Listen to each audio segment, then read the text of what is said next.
Mä nautin siitä, että mä voin palvella asiakasta hyvin ja että meillä on molemmilla osapuolilla on hyvä fiilis kaupan jälkeen.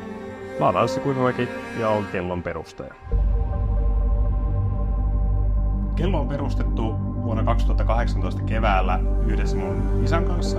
Ja meillä oli heti aluksi tarkoitus viedä yritystä siihen suuntaan, että jossain kohtaa meistä jompikumpi tai molemmat voitaisiin toimia täyspäiväisenä kelloalan yrittäjänä.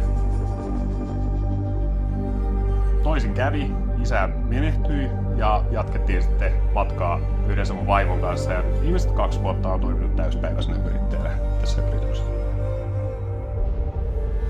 Meille on erityisen tärkeää valikoida hyviä yksilöitä meidän valikoimaan ja tehdäänkin paljon duunia sen eteen, että kellot on tarkastettuja, takuunalaisia ja se on mulle henkilökohtaisesti todella tärkeää.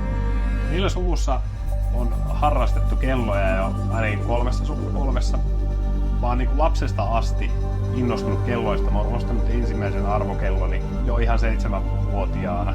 Ja mua on aina kiinnostanut kaupallisuus ja se kaupan teko. Ja mun mielestä olisi tosi inspiroivaa seurata aikuisten kaupankäyntiä jo niin ihan lapsena. Että se oli mun mielestä mukavaa ja jännittävää seurata, että mitä siinä tapahtuu. Ja nämä 2 asiaa, kun on saanut yhdistettyä omaksi työksi, niin se on mun mielestä niin kuin todella hieno juttu ja nautin todella työstä.